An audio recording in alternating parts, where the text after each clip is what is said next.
Coucou tout le monde, je suis ravie de vous retrouver pour la fameuse vidéo hebdomadaire, et celle-ci c'est la vidéo mensuelle du point lecture, puisque je vais vous parler de toutes les lectures que j'ai faites en janvier.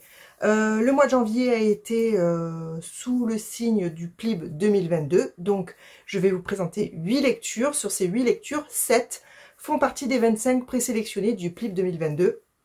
Il nous reste que le mois de février pour terminer ces 25 lectures.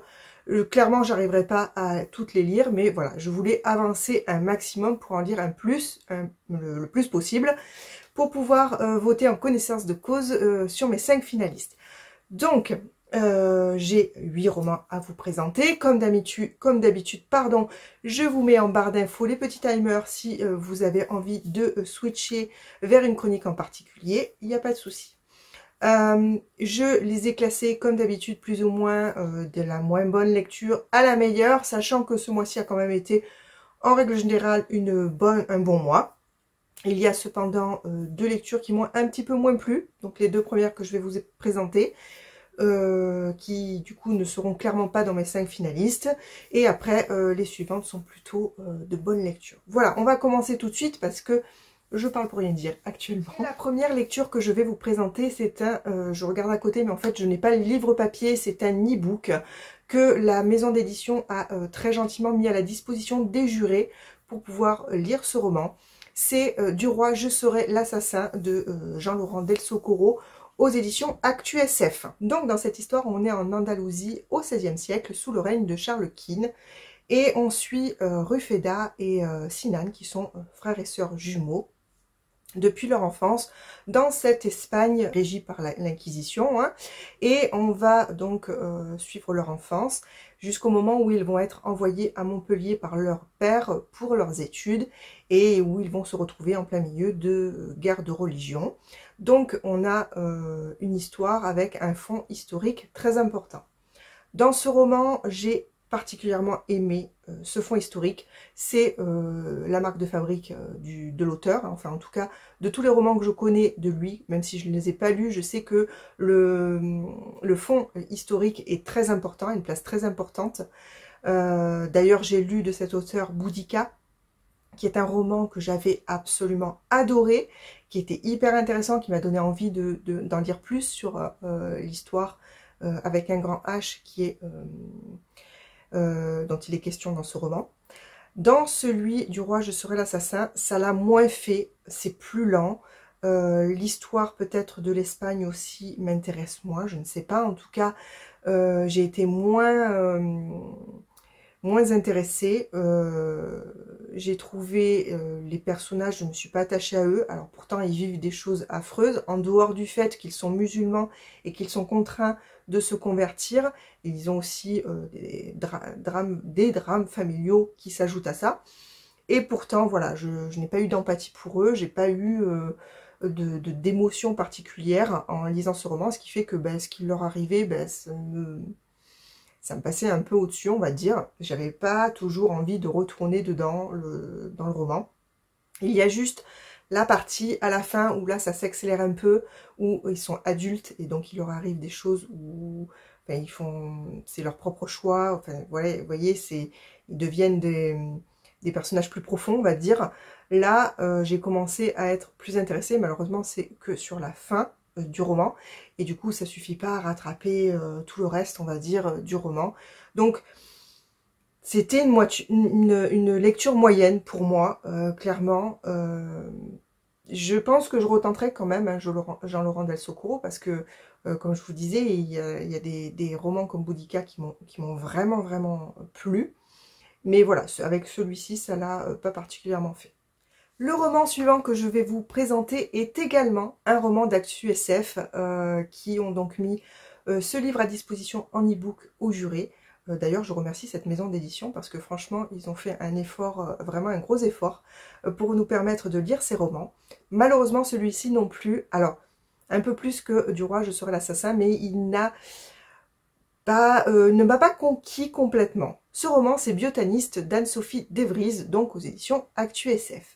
Je vous mets la petite couve juste ici. Dans ce roman, on est dans un futur plus ou moins proche. La terre s'est asséchée, il n'y a plus quasiment plus de plantes, plus d'animaux, et il n'y a plus de domination masculine, puisqu'il y a eu également une épidémie qui a quasiment décimé tous les hommes. Donc c'est les femmes qui ont pris le pouvoir, puisqu'elles semblent être les seules à survivre. Pas toutes, bien évidemment, mais en plus grande majorité. Dans ce contexte-là, on va suivre Rime, qui est une sorcière. Alors une sorcière, c'est une personne qui a la capacité de faire des sauts dans le passé.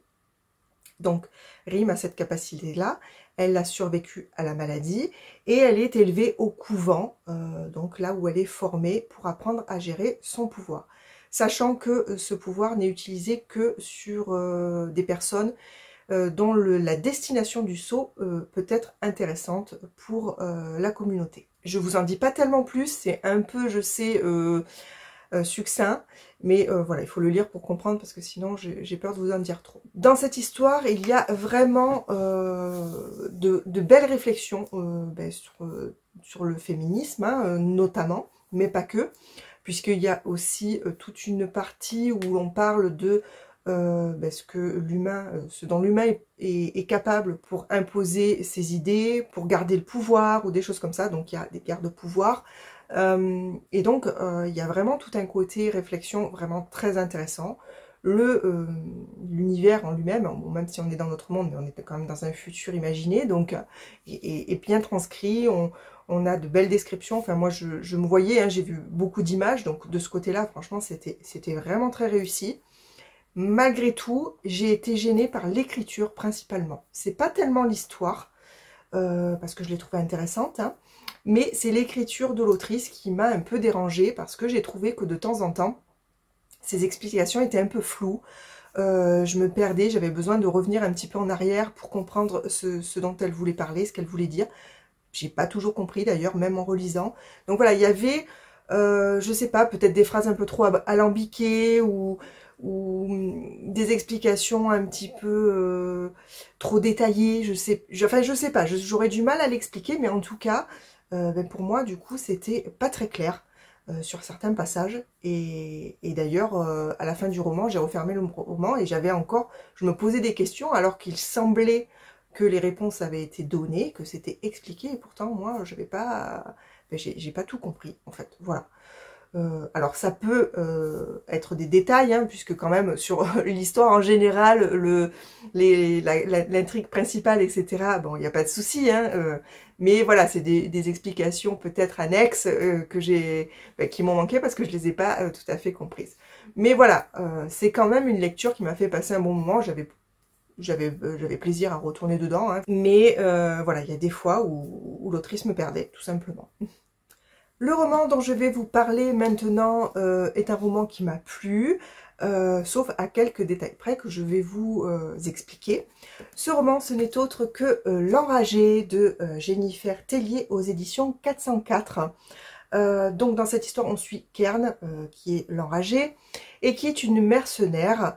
Le royaume de Cardamin, je pense que ça se dit comme ça, et la proie de convoitise, hein, voilà, tout le monde veut ce royaume, et justement le roi est en train de mourir et il n'a pas d'héritier. Il décide donc d'envoyer ses soldats à la recherche de jumeaux bâtards qu'il a eu étant jeune, et pour justement lui succéder et éviter la guerre de pouvoir dans son royaume, avec les royaumes alentours bien évidemment. Donc il va envoyer ses soldats et il va leur demander de faire appel à l'enragée, donc la mercenaire, pour les accompagner et ramener vivants ses deux enfants. Alors j'avais pas mal entendu parler de ce roman, j'ai vu pas mal passer de bonnes critiques qui m'avaient donné envie de tenter. Je trouve, en tout cas pour moi, que ce roman n'a pas été à la hauteur de mes attentes. Il est bien, il se lit très très bien, mais il y a eu quelques détails, enfin quelques éléments qui m'ont moins plu, notamment l'héroïne principale. Kern est une jeune fille vraiment badass, il n'y a rien à dire. On commence avec le roman avec une jeune fille qui n'a pas peur des mots, qui n'a pas peur des hommes, qui est voilà, une vraie battante, etc. J'ai adoré ce personnage au début. Mais malheureusement, petit à petit, elle perd un petit peu de ce charisme et elle perd en répartie.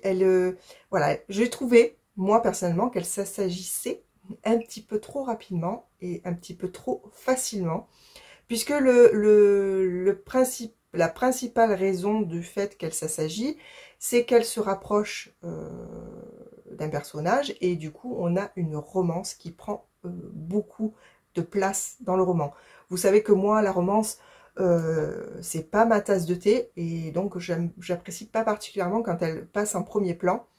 Alors elle n'est pas tout à fait en premier plan mais vraiment elle est très rapide et elle prend beaucoup de place et elle influence beaucoup les choix du personnage, de l'héroïne.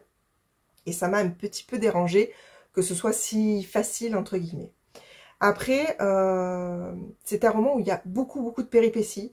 Bon, alors là, on ne peut pas dire, on s'ennuie pas, hein, ça bouge beaucoup.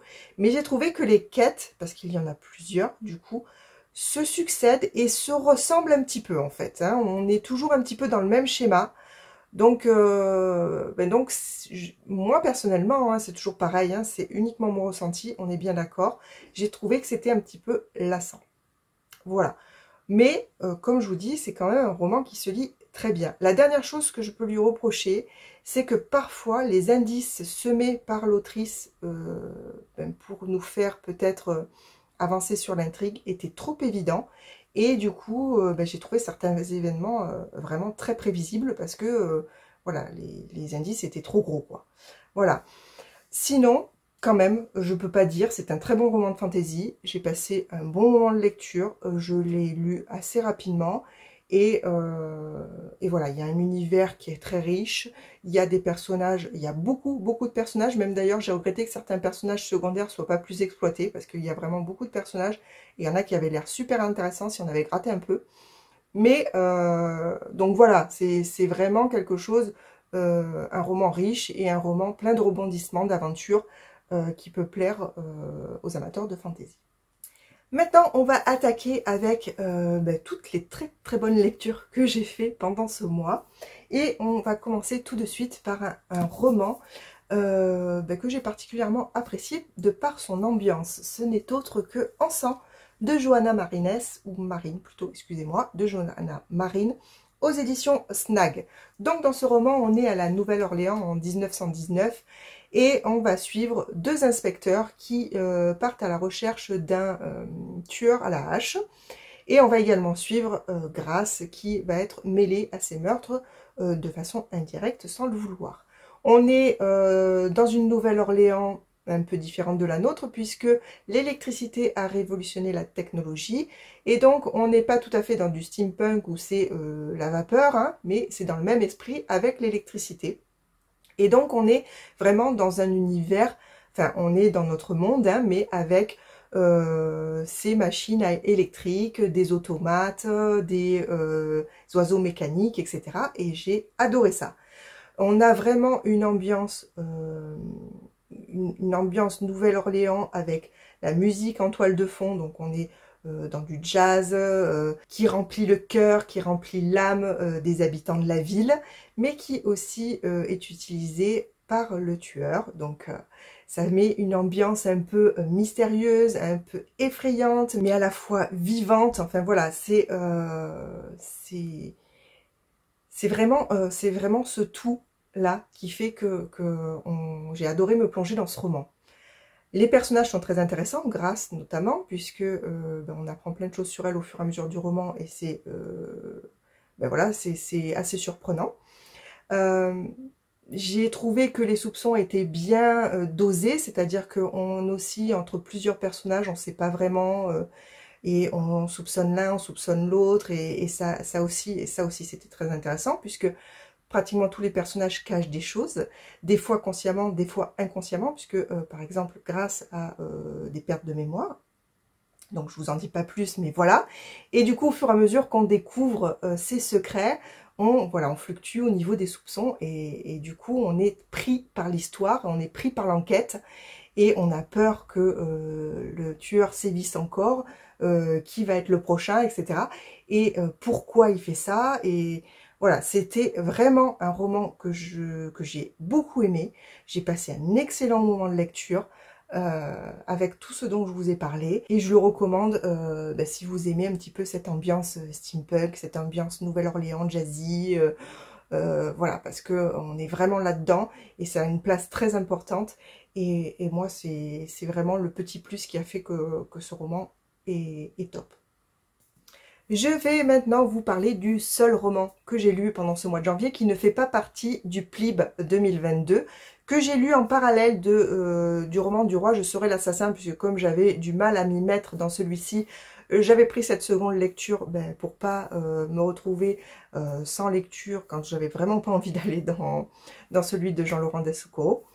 Et du coup, c'était une lecture commune avec ma très chère Pauline de la chaîne littéraire qui m'a proposé du coup de me lancer là-dedans.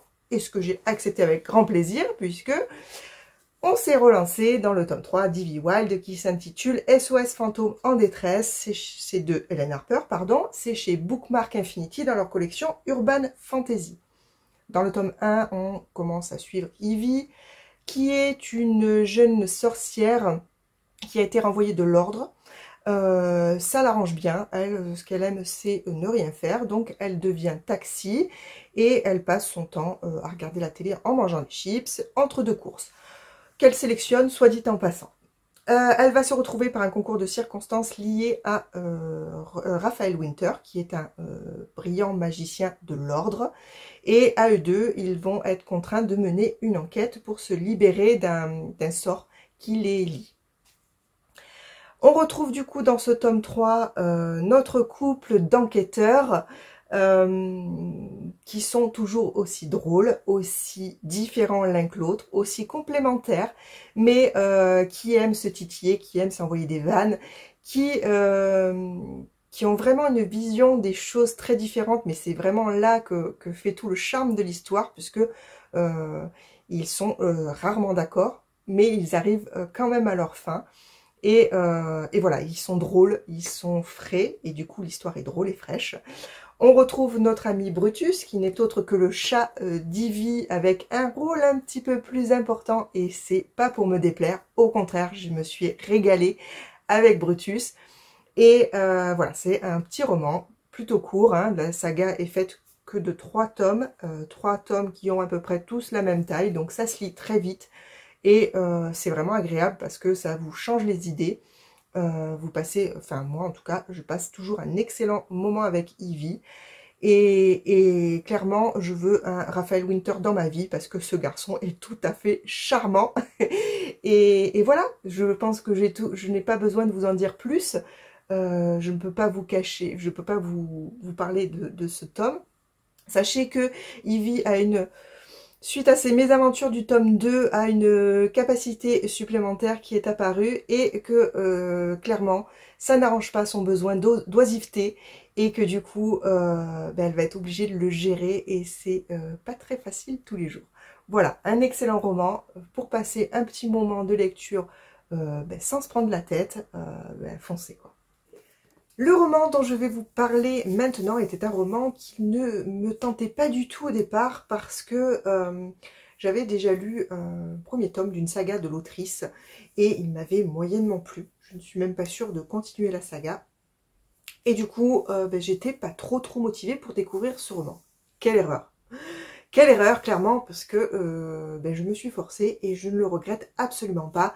J'ai passé un excellent moment de lecture avec Fleur d'Oko de Laetitia Danaé aux éditions Snag.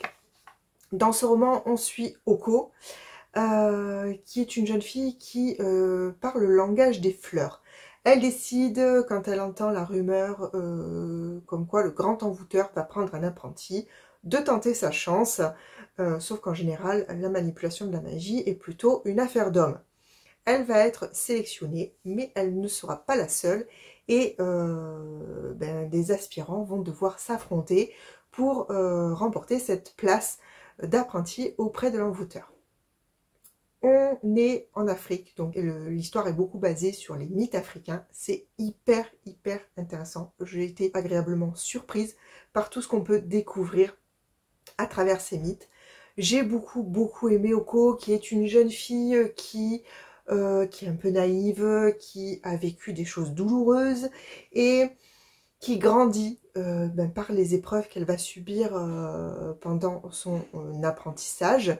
On va bien évidemment rencontrer d'autres personnages et on va se demander si on peut leur faire confiance, si ce sont des amis, pas de vrais amis. Donc il y a des histoires d'amitié, de trahison, de faux semblants. Et tout ça était un mélange qui m'a passionnée, tout simplement. Alors c'est sûr que au début, c'est un premier tome de saga, c'est un petit peu lent. Mais moi, j'ai particulièrement aimé voir l'évolution d'Oko parce qu'elle est assez lente, mais clairement expliquée hein, par rapport aux épreuves qu'elle rencontre. Et donc, on voit vraiment comment elle réfléchit parce que c'est une jeune fille qui est forte, qui est combative, qui a envie d'évoluer, a envie de faire quelque chose de sa vie. Et voilà, moi j'ai trouvé ça absolument passionnant. Vous aurez bien compris que du coup, l'univers avec ces mythes africains, c'est juste super. On a aussi un espèce de mystère sur une fumée qui est appelée la brousse et qui se répand. Et cette fumée, personne n'en est revenu vivant en fait. Enfin, personne n'en est revenu tout court. Hein. Tous ceux qui ont essayé de braver cette brousse ne sont pas revenus. Donc on a aussi cet élément inquiétant qui plane au-dessus des personnages et au-dessus de ce peuple, hein, de ce monde. Et voilà, on a en plus ce petit plus qui vient s'ajouter. Voilà, moi, les romans initiatiques de ce type, en général, j'aime bien. Alors, c'est pas toujours le cas, hein, bien sûr. Des fois, je trouve ça lent, mais quand même, en général, ça ne me dérange pas quand c'est lent au début, si c'est bien fait, si la caractérisation du personnage est bien faite. Et c'est ce que j'ai trouvé dans ce cas-là. Ce que je n'avais pas trouvé justement dans l'autre saga que j'ai commencé de cette autrice, qui n'est autre que Lune pourpre. Donc le tome 1 s'intitule Initié. Et effectivement, j'avais pas retrouvé, alors qu'on part un peu du même principe, avec une jeune fille qui apprend, hein, qui se découvre, qui découvre ses pouvoirs, etc. Et pourtant, ça l'a moins bien fait, parce que c'était amené différemment. Le personnage, j'aimais pas trop son caractère et son évolution, et du coup voilà, ça m'a moins plu, tandis que là franchement j'ai adoré Oko, je me suis beaucoup attachée à elle, j'ai eu beaucoup d'empathie, j'ai beaucoup craint par rapport à ses rencontres et par rapport aux amitiés qu'elle lie, aux relations qu'elle a avec les autres, et voilà, c'est ça qui était vraiment bien, et je suis très très curieuse de découvrir la suite de cette histoire pour savoir ce qui va arriver à notre jeune Oko. On arrive donc aux deux derniers romans que je vais vous présenter, qui sont à la limite du coup de cœur. Le premier n'est autre que Félicratie de H. Lenoir aux éditions Sarbacane. Je vais essayer de pas trop vous mettre de reflets. Qui est un roman que j'ai absolument adoré. Alors, je vais simplement vous lire ce qui est écrit sur le quatrième pour que vous voyez un petit peu l'ambiance. Je m'appelle Yacine, j'ai 16 ans et mon boulot c'est animal domestique pour extraterrestres. Parce qu'ils ont gagné ces couillons. Ils ont envahi la Terre. Et comme leur seul point faible, c'est les poils de chat, croyez-moi qu'on n'a pas le cul sorti des ronces. Voilà, vous voyez un petit peu, rien qu'avec ce petit résumé, l'ambiance du roman. Donc on suit Yacine, vous avez bien compris.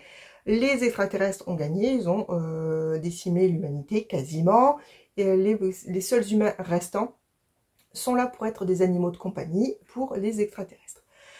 Yacine donc est l'animal de deux extraterrestres, d'un couple, et sa vie va changer quand le couple va adopter Rose, donc une autre humaine, et que à eux deux ils vont découvrir une portée de chat dans leur immeuble. Je vous en dis pas plus, c'était très très drôle. Voilà, c'est un roman à prendre au premier degré. L'histoire est un peu loufoque. J'ai adoré Yacine, donc qui est le principal narrateur, hein, même si c'est pas le seul dans l'histoire. Mais j'ai adoré son humour, j'ai adoré son autodérision, sa vision de la situation, jamais défaitiste, toujours le petit mot pour rire, voilà. Et vraiment, j'ai adoré ce personnage, un peu décalé, même souvent décalé, et c'est ça qui fait son charme.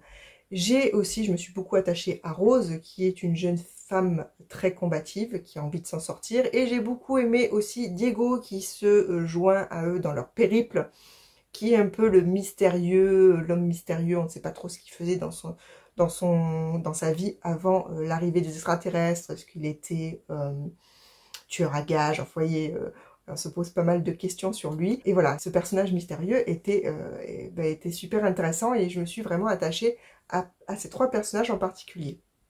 Ensuite, on a évidemment les chats. Donc moi je suis fan, bien évidemment, j'adore les chats et je suis fan de leur rôle dans ce roman. Certains en particulier, enfin c'était hyper sympa, hyper rigolo. Et voilà, c'est une histoire qui est prenante, qui est inquiétante quand même, hein. On est intrigué, on a un peu peur aussi, hein. Des fois on a des passages où ben c'est plutôt tendu, hein. Et puis ben c'est aussi improbable bien évidemment, parfois à la limite de l'absurde, mais voilà, c'est ce qui fait que ce roman est vraiment différent, enfin en tout cas pour moi. C'est pas le genre dont j'ai l'habitude et je l'ai trouvé du coup super original et voilà, j'ai passé un excellent moment, c'était génial, voilà, tout simplement. Yacine était super. Alors dans la deuxième partie du roman, il intervient un petit peu moins, on est plus sur la narration du regard de Rose, donc ça perd un petit peu de ce petit côté humoristique premier degré de Yacine, mais quand même c'est super sympa et il y a une belle histoire d'amitié, ça j'ai adoré qu'on parte pas sur de la romance, c'est une belle histoire d'amitié et entre plusieurs personnages et franchement bah rien que pour ça c'était génial. Donc celui-ci, il y a de très grandes chances de finir dans mes 5 finalistes. Et donc on va passer au tout dernier roman que je vais vous présenter qui est, après, avec le recul, je pense, un coup de cœur, mon premier de l'année. C'est un roman de science-fiction. Ce n'est autre que La couleur des nébuleuses, qui est le tome 1 de la saga Les Nébuleuses, d'Amandine Peter aux éditions Explora. Ce roman m'a été offert par mon chéri et je regrette pas parce que je l'avais aussi en e-book mis à disposition gracieusement par la maison d'édition pour les jurés. Mais voilà, j'avais envie d'avoir le papier et franchement, je regrette pas du tout parce que j'ai adoré tout simplement cette histoire. On est en 2198 dans la Voie lactée, hein, puisque l'humanité a réussi à parcourir l'espace. Et on a découvert les nébuleuses qui sont un espèce de poussière lumineuse qui crée la vie. Cette découverte a engendré de nouvelles religions, donc la religion en rapport aux nébuleuses. Et dans ce contexte-là, on va suivre Annie qui est une fidèle donc de cette nouvelle religion. Elle fait donc partie du nébularium et elle passe au rang supérieur, on va dire, c'est-à-dire qu'elle a passé son adolescence dans un alors c'est pas un couvent, je crois pas que ça s'appelle un couvent, un cloître ou je ne me rappelle plus le nom, bref. Et en fait, arrivée à un certain âge, elles deviennent des fidèles à part entière. Donc, malheureusement, ça va bien évidemment, comme vous en doutez, pas se passer comme ça. Et elle va devoir fuir dans un vaisseau avec, on ne sait pas trop si c'est des pirates de l'air, enfin de l'espace plutôt, ou des mercenaires, enfin on ne sait pas trop qui sont ces gens-là. Mais voilà, elle fuit avec eux. J'ai adoré ce roman parce qu'il en fait il réunit tout ce que j'aime dans la science-fiction, c'est-à-dire le voyage spatial, bien évidemment, qu'on passe d'une planète à une autre, j'adore ça. Qu'on rencontre un équipage avec des personnages au caractère tous bien différents, en général qui font un peu les gros bras, mais qui ont un cœur en chamallow, ou pas, hein. Il y en a certains qui, ben non, pas forcément. J'adore découvrir de nouvelles espèces, puisque là on se retrouve à parcourir différentes planètes, donc on découvre différentes espèces. Je trouve ça hyper intéressant de voir comment on peut imaginer d'autres formes de vie. Et après, j'ai beaucoup apprécié les méchants, enfin, il y a des méchants qui sont manipulateurs, mais aussi qui sont manipulés. Est-ce que ce sont bien des méchants? Vous voyez ce que je veux dire? C'est ni blanc ni noir. On se doute qu'il y a des choses qui font que on agit comme ci, on agit comme ça, et rien n'est fait par hasard, et ça j'apprécie beaucoup. Et puis voilà, il y a des combats, il y a des faux semblants, il y a de la manipulation, il y a du complot politique, de la bataille pour le pouvoir, etc. Voilà, ça réunit vraiment beaucoup de choses et toutes les choses que j'aime en SF. Et du coup, c'est pour ça que ce roman a voilà, été une super lecture pour moi. C'est un diptyque, il est en 2 tomes. Le deuxième tome est déjà sorti, je me le suis pas procuré malgré mon envie de lire la suite immédiatement parce qu'on finit sur une fin.